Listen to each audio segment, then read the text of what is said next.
प्रति बहुत बोझ था। और उस बोझ को हम देखेंगे मत्ती रचित सुसमाचार उसके 9 अध्याय उसके 36 पद से 38 पद तक। Matthew chapter 9 verse 36 to 38। और वो परमेश्वर के राज्य के प्रति भी बहुत बोझ के साथ इन बातों को चेलों को भी बोलते थे और लोगों को भी सिखाते थे। और इसमें इस प्रकार से लिखा हुआ है, मत्ती रचित सुसमाचार 9 अध्याय उसके 36 पद से 38 पद तक हम देखेंगे कि क्या लिखा हुआ है। जब उसने भीड़ को देखा, किसने भीड़ को देखा? प्रभु यीशु मसीह भीड़ की ओर देख रहे हैं। और जब वो भीड़ को देख रहे हैं तो उसमें लिखा है तो उसको लोगों पर तरस आया। किस पर तरस आ गया? प्रभु यीशु मसीह को लोगों पर क्या आ गया? तरस आ गया जब उसने भीड़ को देखा। और इसमें लिखा है क्योंकि वे उन भेड़ों के समान जिनका कोई चरवाहा ना हो व्याकुल और भटके हुए से थे। और तरस क्यों आया यीशु मसीह को? क्योंकि उनके पास कोई चरवाहा नहीं था और वो भटके हुए थे। आज मेरे प्रियो, हम भी अपने जीवन में कई बार जब हम अपने जीवन में चरवाहे को नहीं समझ पाते हैं या हमारे पास कोई परमेश्वर के द्वारा दिया हुआ चरवाहा या परमेश्वर का दास या पास्टर नहीं होता है, तो हम भी इन्हीं भेड़ों के समान जो भटके हुए थे, उस भेड़ों के समान हम भटके हुए रहते हैं। लेकिन 37 पद में यीशु मसीह क्या कह रहा है? तब उसने अपने चेलों से कहा, जब वो लोगों की हालात को देख रहा है तब वो किससे कह रहा है? चेलों से कह रहा है। आज के दिन यीशु मसीह संसार के हालातों को देख रहा है और इन वचनों को हम सभी से कह रहा है। यहाँ पे वचन यीशु मसीह ने भीड़ से नहीं कहा, परंतु किससे कहा? चेलों से कहा। और आज के दिन प्रभु यीशु मसीह, ये वचन जो मैं पढ़ रहा हूँ, ये परमेश्वर का वचन, ये आप सभी के लिए है और हम सभी के लिए है। तब उसने अपने चेलों से कहा, तब उसने अपने लोगों से कहा। और यहाँ पे लिखा है, पके खेत तो बहुत हैं पर मजदूर थोड़े हैं। और वो दुख की बात क्यों थी? वो दुख की बात क्या थी कि मजदूर तो खेत तो पके हुए थे, लेकिन मजदूर क्या थे? थोड़े थे। खेत तो पके हुए थे, लेकिन उस खेत की कटनी करने के लिए मजदूर बहुत कम थे या मजदूर नहीं थे। और इस बात की वेदना को, इस बात की गहराई को यीशु मसीह समझ रहे थे और यीशु मसीह ने अपने लोगों से इस बात के विषय में कहा। और इसमें लिखा है, इसलिए खेत के स्वामी से विनती करो कि वह अपने खेत में काम करने के लिए मजदूर भेज दे। और इस बोझ को, यीशु के राज्य को बढ़ाने के बोझ को यीशु मसीह अपने चेलों से बता रहे थे। यहाँ पे किसी संसारिक खेत की बात नहीं हो रही है मेरे प्रियो, यहाँ उन लोगों की बात हो रही है जो आज के दिन यीशु मसीह को नहीं जानते हैं। आज के दिन जो प्रभु यीशु मसीह पर विश्वास नहीं करते हैं, वो उसकी गहराई को नहीं समझते हैं और आज के दिन भी मसीहत को वो धर्म परिवर्तन से जोड़ देते हैं। तो मेरे प्रियो, यहाँ पे यीशु मसीह के पास बोझ है और इस बोझ को यीशु मसीह ने अपने चेलों से बांटा। लेकिन सवाल ये है कि क्या उनके चेले जो थे, क्या वो मजदूर थे? सवाल तो ये है कि उनके मजदूरों के पास आज के दिन में वो औजार था क्या जिसके द्वारा वो खेती कर सके या परमेश्वर के राज्य में प्रचार कर सके? सो मेरे प्रियो, आज के दिन वो औजार है क्या, इस बात को हम देखेंगे। अगर इफिसियों उसका 6 अध्याय देखें, इफिसियों उसका 6 अध्याय, कोई भी जन पढ़ेगा इसको, इफिसियों उसका 6 अध्याय और उसके 17 पद को, इफिसियों उसका 6 अध्याय और उसका 17 पद, कोई भी जन इसको पढ़ेगा।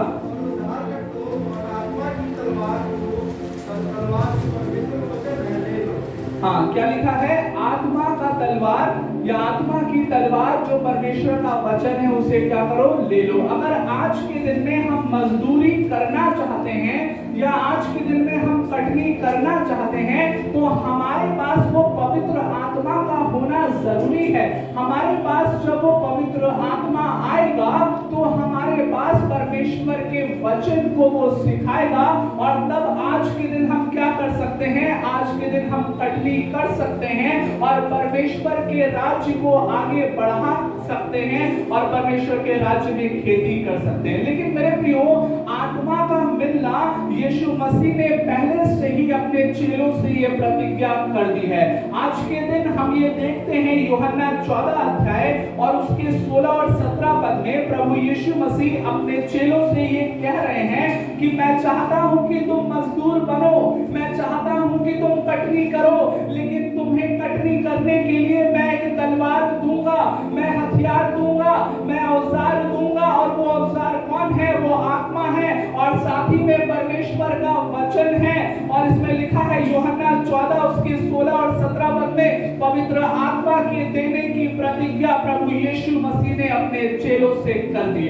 और ये प्रतिज्ञा जो थी मेरे प्रियो, ये हमारे और आपके लिए भी है और हमें और आपको भी आज के दिन ये प्रतिज्ञा के द्वारा पवित्र आत्मा मिला है। और इसमें लिखा है और मैं पिता से विनती करूंगा। पहले यीशु मसीह क्या कह रहा है?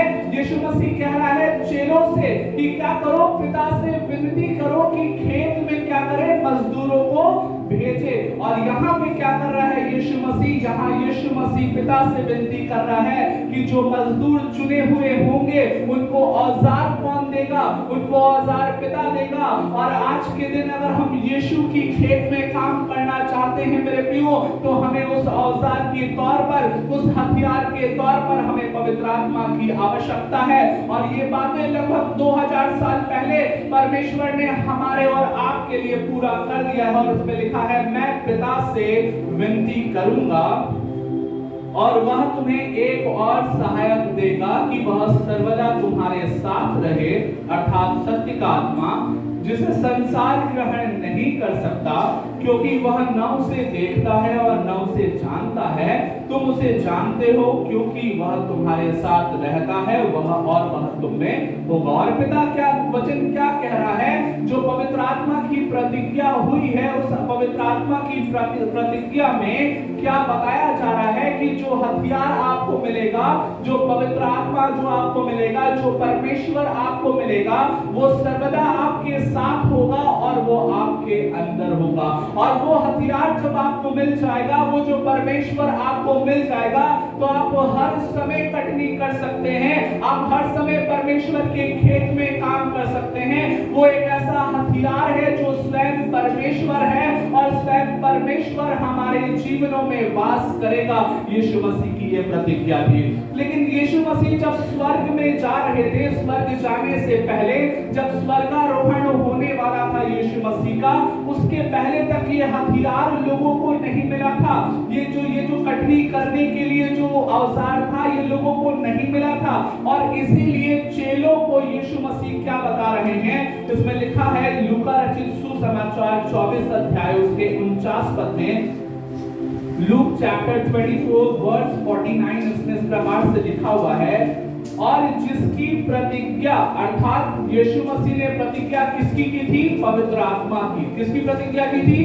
पवित्र आत्मा के भेजने की प्रतिज्ञा की थी। और इसमें लिखा हुआ है और जिसकी प्रतिज्ञा मेरे पिता ने की है, मैं उसको तुम पर उतारूंगा और जब तक स्वर्ग से सामर्थ्य ना पाओ तब तक तुम इसी नगर में ठहरे रहो। और चेलों को इस बात के विषय में बार बार यीशु मसीह आश्वासन दे रहे थे कि पवित्र आत्मा जो है वो उतरने पर है। पवित्र आत्मा को मैं तुम्हारे ऊपर क्या करूंगा? उतारूंगा।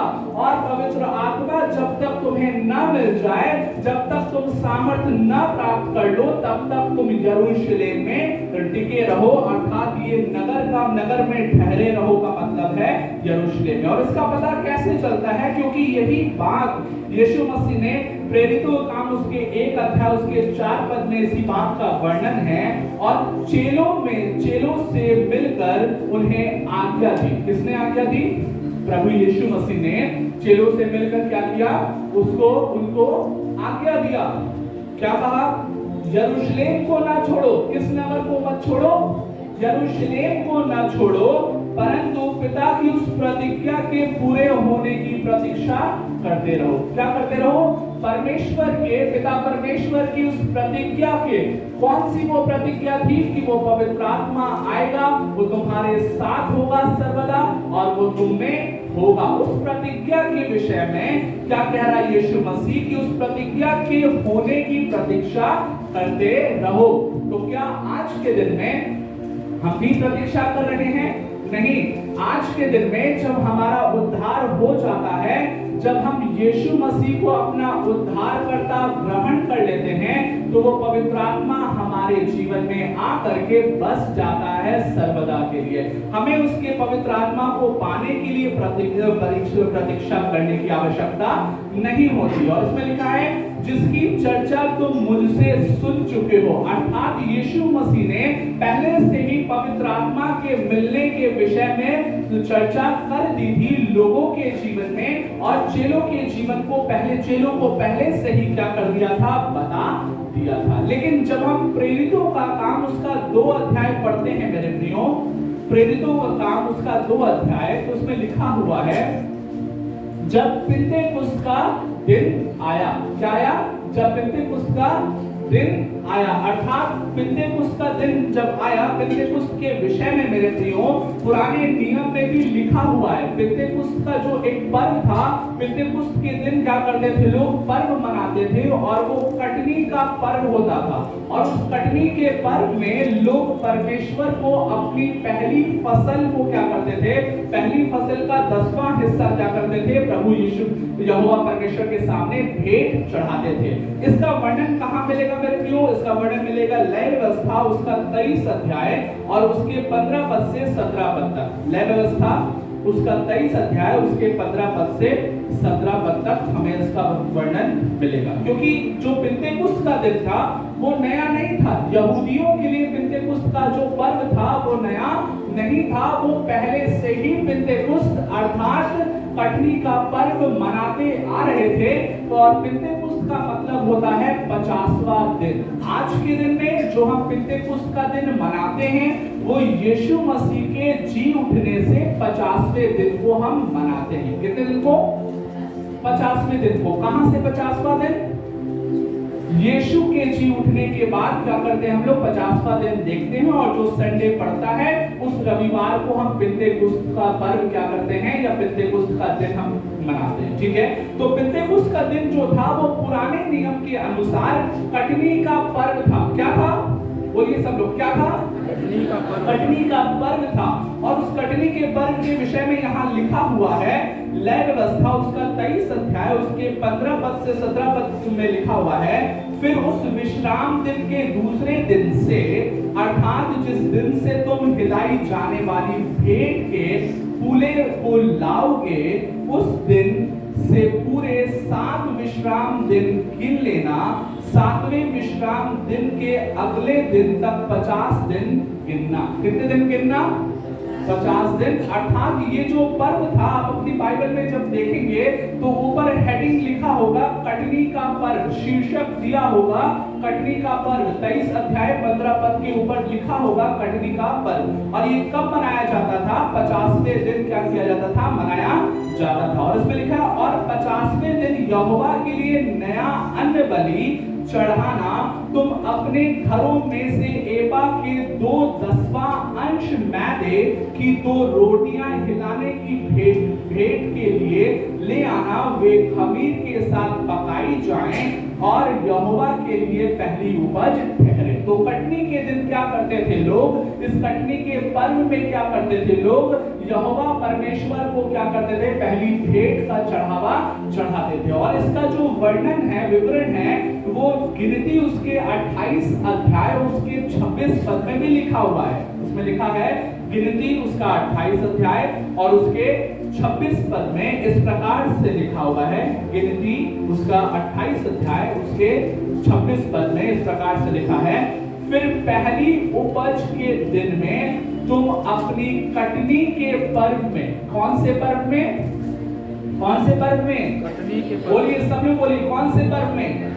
कटनी के पर्व में यहोवा के लिए नया अन्न बलि चढ़ाओ। तब भी तुम्हारी पवित्र सभा हो और परिश्रम का कोई काम ना करना। अर्थात ये जो दिन था मेरे प्रियो, ये यहूदियों के लिए विशेष था। और यहूदियों के लिए विशेष क्यों था?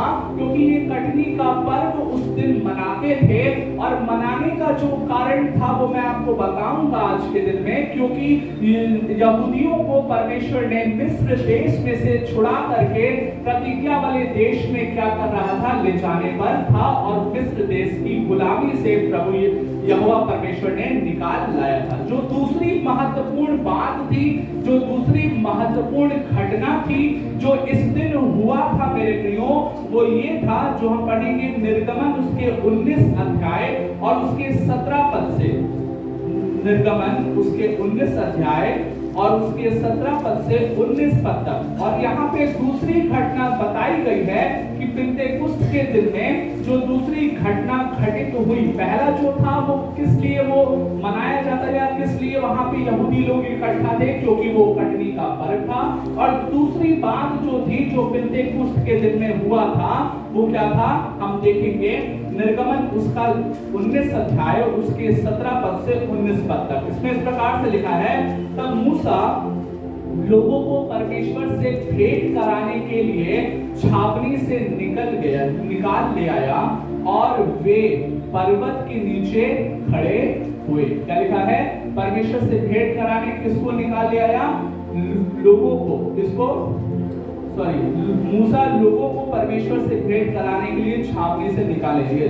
और वे पर्वत के नीचे खड़े हुए और यहोवा जो आग में होकर सीने पर्वत पर उतरा था, इस कारण समस्त पर्वत धुएं से भर गया। और यहाँ पे एक ऐसी घटना हुई थी जो शकाइना ग्लोरी कहा जाता है, जिसको इंग्लिश टर्म में। और ये शकाइना ग्लोरी उस जगह पर आई थी, अर्थात यहोवा परमेश्वर उस स्थान पर उतरा था।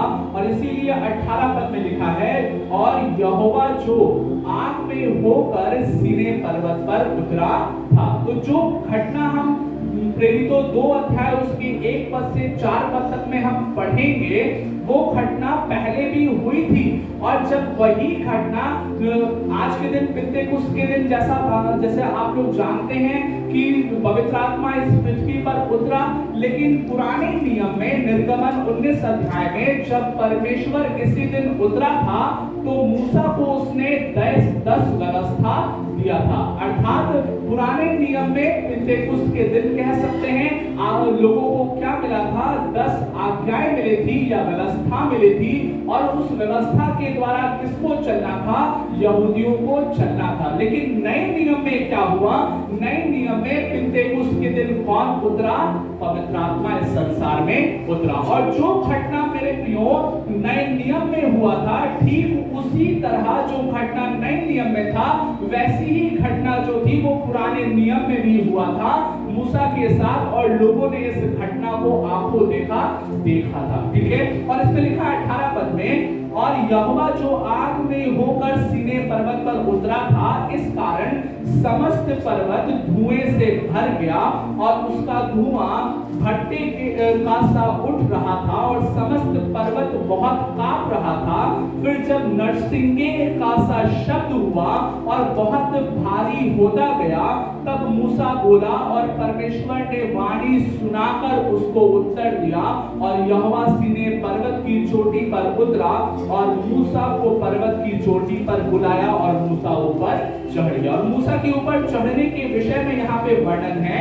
और अगर आप निर्गमन 20 अध्याय में इसी को देखेंगे तो लिखा है, तब परमेश्वर ने ये वचन कहे, और फिर 10 आज्ञाएं लिखी है। तो मूसा जब पर्वत पर ऊपर चढ़ गया तो क्या हुआ? परमेश्वर ने क्या किया? 10 आज्ञाएं दिया। और 10 आज्ञाएं किसको दिया? मूसा को दिया। और परमेश्वर ने किसको दिया? मूसा को 10 आज्ञाएं दिया। और ये जो घटना थी जो हम देख रहे हैं, इसी को मैं आपको बता रहा था कि पिन्तेकुस्त का दिन या कटनी के दिन क्या हुआ था? परमेश्वर ने इस दुनिया में या यहूदियों को क्या दिया था? यहूदियों को 10 आज्ञाएं दिया था। और इसीलिए परमेश्वर ने इस दिन को चुना कि वो पवित्र आत्मा को इस संसार में उतारे। इसीलिए परमेश्वर ने इस दिन को चुना क्योंकि यहूदी जो थे वो यरूशलेम में इकट्ठे थे। यदि आप पढ़ेंगे प्रेरितों का काम उसका 2 अध्याय, प्रेरितों का काम उसका 2 अध्याय, उसमें ये बात वर्णन है कि प्रति वर्ष यहूदी लोग जो थे वो यरूशलेम में आ जाते थे। किस पर्व को मनाने के लिए? कटनी के इस पर्व को मनाने के लिए। और इसमें लिखा है प्रेरितों का काम उसका 2 अध्याय उसके 5 पद में लिखा है, आकाश के नीचे की हर एक जाति में से भक्त यहूदी यरूशलेम में रह रहे थे। क्या लिखा है? भक्त यहूदी कहाँ रह रहे थे? यरूशलेम में रह रहे थे या इकट्ठा थे या वहां पर आ गए थे। क्यों आ गए थे? क्योंकि कटनी का पर्व उन्हें मनाना था। क्यों आ गए थे? क्योंकि कटनी का पर्व उनको ये आज्ञा दिया गया था कि उनको कटनी का पर्व क्या करना है? मनाना है। क्योंकि इसी दिन परमेश्वर ने 10 आज्ञाओं को दिया था। लेकिन अगर हम प्रेरितों का 2 अध्याय उसके 1 पद से पढ़ेंगे तो इसमें हमें वही घटना जो निर्गमन में हुआ था वही घटना यहाँ पर भी मिलता है। तब पिन्तेकुस्त का दिन आया तो वे सब एक जगह इकट्ठे थे। जैसे मूसा ने क्या किया? लोगों को इकट्ठा किया, वैसे यहाँ पर भी क्या लिखा है? वे सब क्या थे? इकट्ठे थे। कौन इकट्ठे थे? चेले और उनके संगे साथी लोग क्या थे? इकट्ठे थे। और अचानक आकाश से बड़ी आंधी का के समान सनसनाहट का शब्द हुआ। और जैसे जो गर्जन पुराने नियम में निर्गमन की पुस्तक में हमने पढ़ा वही सेम बात यहाँ पर भी हम प्रेरितों का काम उसका 2 अध्याय और उसके 1 पद से हम पढ़े। और अचानक आकाश से बड़ी आंधी के समान सनसनाहट का शब्द हुआ और उससे सारा घर जहां वे बैठे थे गूंज गया। और बहुत ज्यादा बहुत ऊंची आवाज वहां पर हुई जिससे लिखा है गूंज गया। गूंजने का मतलब क्या? आवाज की जो फ्रीक्वेंसी थी वो बहुत ज्यादा थी। और इसमें लिखा है और उन्हें आग के समान जीभें फटती हुई दिखाई दी। और वहां भी आग की सामर्थ्य जो थी वो आपने निर्गमन की पुस्तक में पढ़ा कि आग के समान क्या हो रहा था? लौ उठ रहा था। और इसमें लिखा है आग के समान जीभें फटती हुई दिखाई दी और उनमें से हर एक पर आ ठहरी और वे सब पवित्र आत्मा से भर गए। और यहाँ पे क्या लिखा है कि वे सब पवित्र आत्मा से क्या हो गए? भर गए। बाइबल ये बताती है मेरे प्रियो कि यहूदियों को चिन्ह चाहिए था परंतु यूनानियों को क्या चाहिए था? ज्ञान की बातें। यहूदी हर बात पर क्या मांगते थे? चिन्ह मांगते थे। और इसीलिए परमेश्वर ने वही बात जो निर्गमन में हुआ था वही घटना जो मूसा के साथ व्यवस्था देने के समय परमेश्वर ने शकाना ग्लोरी को प्रेजेंट किया था या उपस्थित किया था, वही शकाना ग्लोरी जब पवित्र आत्मा इस संसार में उतारना था उसने उस शकाना ग्लोरी को उस प्रेरितों 2 अध्याय में उपस्थित किया ताकि जो यहूदी लोग हैं वो यहूदी लोग विश्वास कर लें कि अब कुछ अलग होने वाला है। और जो यीशु मसीह के द्वारा चेलों को प्रतिज्ञा मिली थी पवित्र आत्मा पाने की वो प्रतिज्ञा भी क्या वो पूरी हो जाए। सो हालेलुया। सो आज के दिन हमें इस बात को समझना है कि पिन्तेकुस्त का दिन ही क्यों पिन्तेकुस्त के दिन ही क्यों पवित्र आत्मा उतरा। पिन्तेकुस्त के दिन ही पवित्र आत्मा इसलिए उतरा क्योंकि परमेश्वर लोगों को यहूदी लोगों को क्या चाहिए था? चिन्ह चाहिए था। और उस दिन सारी जगह के जो यहूदी थे जो अलग अलग देश में यहूदी लोग रहा करते थे वो यरूशलेम में इकट्ठा थे ताकि उनको चिन्ह दिखाया जाए। और इस संसार में परमेश्वर ने क्या किया? पवित्र आत्मा को उतारा। मेरे प्रियो पहले मैंने आपको बताया पुराने नियम में ये कटनी का पर्व था। लेकिन अगर हम बाइबल में प्रेरितों काम उसका 2 अध्याय उसके 41 पद को पढ़ेंगे तो आज का दिन जो पिन्तेकुस्त हम मना रहे हैं उस दिन भी परमेश्वर ने कटनी किया था। और कटनी क्या हुआ था? इसमें लिखा हुआ है अतः जिन्होंने उसका वचन ग्रहण किया उन्होंने बपतिस्मा लिया और उस दिन 3000 मनुष्यों के लगभग उनमें मिल गए। अर्थात यीशु मसीह बार बार इस बात को कह रहे थे कि पके खेत तो बहुत हैं, अर्थात यीशु मसीह कह रहे थे कि अब कटनी करने का जो समय है वो आने वाला है। यीशु मसीह बार बार व्याकुल थे, किसके लिए व्याकुल थे? उन भेड़ों के लिए, उन लोगों के लिए जिनके पास कोई चरवाहा नहीं था। और यहाँ पे क्या हुआ? यहाँ पे लगभग 3000 लोगों की कटनी हुई। सो मेरे प्रियो, जो कटनी का पर्व था, वो कटनी का पर्व तो लोग अपनी उपज को दे करके, उसके 10वें भाग को दे करके परमेश्वर के पर्व को मनाते थे। लेकिन इसी पिंतेकुस्त के दिन परमेश्वर ने क्या किया? असली कटनी को दिखाया। और वो असली कटनी क्या था? जब मनुष्य जो परमेश्वर को नहीं जानता है, जो नरक में जाने वाला है, उसके जीवन से पाप को काट करके अनुग्रह में ले आया। और वे कितने लोग थे? वे लगभग 3000 लोग थे। मेरे प्रियो, आज के दिन हम इस कटनी के पर्व को कैसे मना सकते हैं? आज के दिन हम इस पिंतेकुस्त के पर्व को हम कैसे मना सकते हैं? जब पहली बात हम अपने जीवन में यीशु मसीह को अपना उद्धारकर्ता ग्रहण कर लेते हैं, और अगर हम सच में उस कटनी के पर्व को मनाना चाहते हैं मेरे प्रियो, तो हमें भी क्या करना है? पतरस की तरह प्रचार करना है। हमें भी वो पवित्र आत्मा उद्धार के समय मिल जाता है, जो हमें प्रचार करने में मदद करेगा, जो हमें कटनी काटने में मदद करेगा। मेरे प्रियो, आप छोटे हो, बड़े हो, गोरे हो, काले हो, महिला हो, पुरुष हो, किसी भी वर्ग के क्यों ना हो, लेकिन इस बात को आज के दिन अपनी बाइबल में, अपनी कॉपी में लिख लीजिए कि परमेश्वर हमसे भी कटनी चाहता है। परमेश्वर ये चाहता है कि हम अपने जीवन से लोगों को बचाएं, हम अपने जीवन से यीशु के नाम का सुसमाचार का प्रचार करें, ताकि जो खेत पके हैं, यीशु जिस खेत के विषय में कह रहा था, पके खेत तो बहुत है लेकिन मजदूर थोड़े हैं। हो सकता है कि हमें परमेश्वर वो मजदूरी देना चाहता है। आज के दिन उस कटनी के पर्व में, या आज के दिन पिंतेकुस्त के दिन में हमें इस बात को समझने की आवश्यकता है कि वो कटनी का पर्व हम तभी मना पाएंगे जब हम लोगों को सुसमाचार प्रचार करेंगे। और मेरे प्रियो, ये पिंतेकुस्त का दिन किसी एक रविवार को नहीं मनाया जाता है।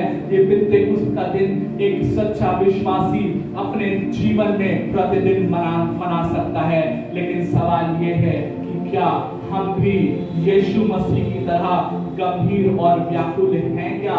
जैसे मत्ती रचित सुसमाचार 9 अध्याय उसके 36 पद में लिखा हुआ है, जब उसने भीड़ को देखा तो उसको लोगों पर तरस आया। जब हम बनारस में देखते हैं लोगों को, जब हम अपने घरों के बाहर लोगों को देखते हैं, क्या हमें भी तरस आता है उनके ऊपर कि ये काश यीशु को जान लेते, काश इनका उद्धार हो जाता, काश ये सच्चे परमेश्वर को जान लेते, तो उस जंजराहट से, उस नरक की आग से जो सदा चलने की है, उससे बच जाते। मेरे प्रियो, हम क्या उस बोझ को जो यीशु मसीह लेकर के चलता था, क्या उस बोझ को लेकर के चल रहे हैं? मेरे प्रियो, कुछ लोग पूछेंगे कि मैं तो महिला हूँ, मैं तो बेटी हूँ किसी घर की, मैं कैसे उस पिंतेकुस्त के पर्व को, या कैसे मैं प्रचार कर सकती हूँ? मेरे प्रियो, जब आप प्रार्थना करेंगे, आप सच्चे हृदय से बोझ रख के परमेश्वर से प्रार्थना करेंगे, तो परमेश्वर आपके लिए भी मार्गों को खोल देगा।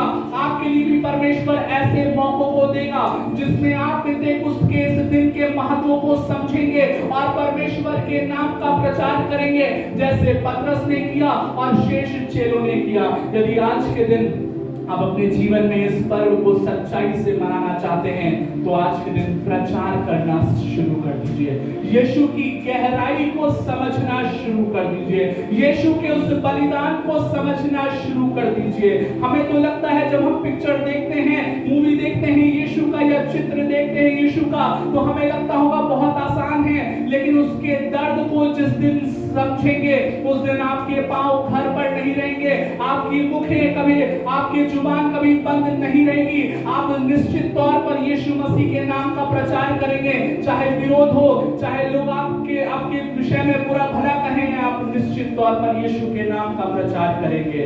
आमीन, आमीन। आइए हम प्रार्थना में चलेंगे।